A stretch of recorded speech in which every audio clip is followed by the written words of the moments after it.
Bueno, como decimos, esta noticia nos ha tomado a todos muy sorprendidos. Hay que recordar que Estados Unidos ya llevaba meses de incursión militar, sobre todo en las costas venezolanas, y últimamente también, según palabras de Donald Trump, con miembros de la CIA, incluso dentro del país. A esta hora de la mañana nos acompaña Fernando Cocho, él es analista de inteligencia. Con él vamos a intentar poner base a todo lo que está ocurriendo. Señor Cocho, muy buenos días. Buenos días, buenos días. Bueno, no sé si expertos como usted esperan ya una reacción de los países aliados con Venezuela. Me refiero a Cuba, a Brasil, a Nicaragua. ¿Se han pronunciado ya estos países aliados? Por ahora solo se ha pronunciado Colombia, el presidente Petro, diciendo que eso es una violación del derecho internacional, cosa que es cierto, y convocando a la Organización de Estados Iberoamericanos y también a la ONU en una reunión urgente. El hecho es que esto ya se venía previsto, se sabían comunidades amplias de seguridad y de inteligencia, y que ya incluso el propio Nicolás Maduro estaba negociando una retirada, digamos, honrosa, un exilio honroso para poder evitar un conflicto armado a gran escala.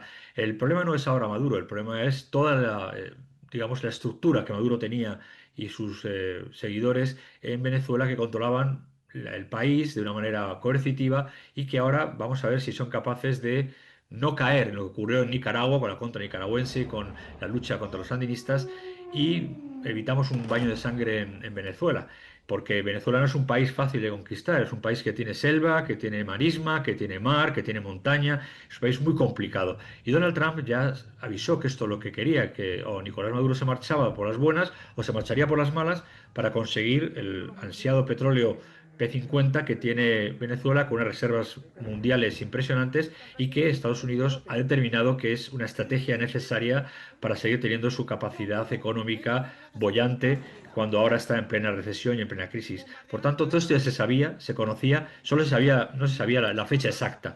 El que hecho de que haya detenido a un presidente, estemos de acuerdo o no con la dictadura venezolana, es algo que va contra todo el derecho internacional y que no es en absoluto nada democrático. Lo que ha hecho ha sido una acción random, una acción encubierta, ha secuestrado a un presidente en ejercicio de un país y lo ha extraditado a Estados Unidos, donde ya nadie va a atreverse a toserle, porque es un aviso a navegantes en una parte del mundo, ¿no? Ya que ha perdido potencia en Europa, ya que ha habido potencia en África, ya que ha perdido la potencia en Asia, no podía perder la capacidad de convertir esta vez Hispanoamérica en el patio trasero para conseguir su capacidad económica y su control económico de sus necesidades geopolíticas.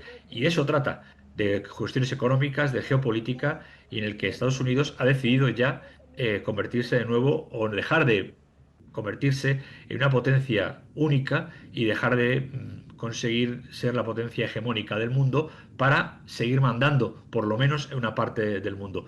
Yo no creo Sí. que haya más que condenas puntuales, no habrá movimientos diplomáticos excesivos, y hasta ahora, pues yo creo que, exceptuando Colombia y quizás Nicaragua, ningún otro país vaya a hacer manifestaciones mucho más allá de la condena unánime, pero que se plegarán, como han hecho todos, a los intereses de quien tiene el palo más grande. El palo más grande en estos momentos en la zona lo tiene, por supuesto, Estados Unidos.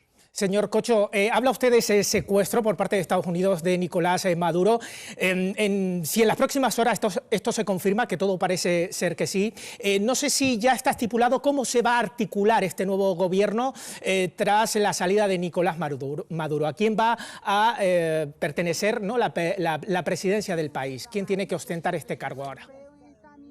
Seguramente ya se estaba hablando de algún general bastante moderado que tenía conversaciones ya con Estados Unidos y con otros países para hacer un gobierno de transición. Pero claro, ahí nos encontramos con el conflicto directo, aparte del secuestro de un presidente en ejercicio, que eso no ocurría desde la década de los años 60 en el mundo.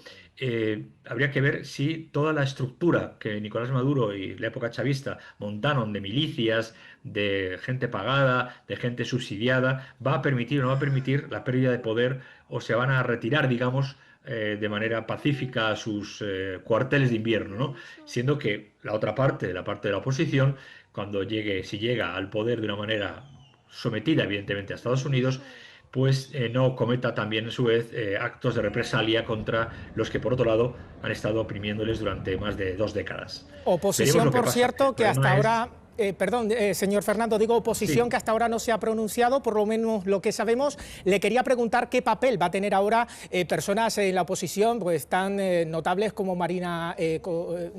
la presidenta María Corina Machado. Ninguna, no tendrá ningún peso. Tendrá el peso que Estados Unidos le quiera dar a quien le quiera dar y de la forma que quiera darlo. No olvidemos que Trump se postuló como Premio Nobel de la Paz y se lo dieron a Corina Machado. Por tanto, es un golpe que Donald Trump, que es bastante soberbio, no va a permitir. Si le da o no le da capacidad a la oposición, que más que oposición unida es oposición desunida en Venezuela, veremos las capacidades que tienen y veremos que evidentemente van a estar tuteladas por Estados Unidos, como no puede ser de otra manera, porque no va a permitir otra capacidad de ejercicio político que no sea el que ellos pueden controlar. Y eso es algo que tenemos que tener claro. El cómo se posiciona Europa, que no cuenta geopolíticamente nada, pero sí a lo mejor desde un punto de vista reputacional algo, bueno, pues habría que verlo. Nadie se va a oponer más que verbalmente, nadie se va a oponer más que diplomáticamente, y dudo mucho que ninguno de los aliados o antiguos aliados de Venezuela pudieran ahora tener un ejercicio de llevar a la guerra o irse a la guerra contra Estados Unidos por un país como Venezuela que ya estaba a punto de caer fruto de sus propias crisis internas.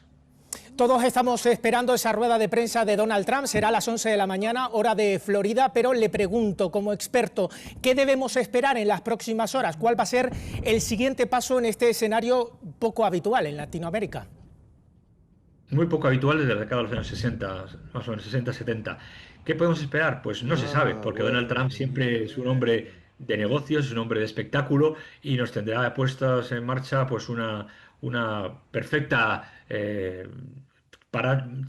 una perfecta situación melodramática donde hablará de la libertad, de la lucha contra el narcotráfico, hablará de la lucha contra el cártel del Triple Sol que supuestamente dirigía Nicolás Maduro y parte del ejército venezolano, y hablará de que a partir de ahora se abre un nuevo escenario de riesgos y de oportunidades también para Venezuela bajo la tutela evidentemente democrática de Estados Unidos, que es, como todos sabemos, el líder de la paz mundial y el, por supuesto, comisario de la misma paz mundial, otorgado por sí mismo ese título.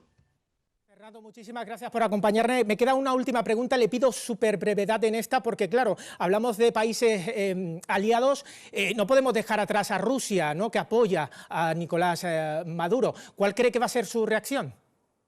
Ninguna. Es una queja diplomática. Rusia y Estados Unidos están dividiéndose a los flecos del resto del mundo. Las tierras raras de Ucrania, la zona del Donbass para Rusia. Nada, pura negociación, pura escenificación y poco más. No va a haber ningún otro movimiento más allá de gritos y alaracas y petardos, nada más. Fernando Cocho, le agradecemos esta participación en este avance informativo de la Televisión Canaria para conocer la última hora de lo que está ocurriendo en Caracas y en toda Venezuela. Muchísimas gracias por atendernos. Un placer, un placer. Gracias.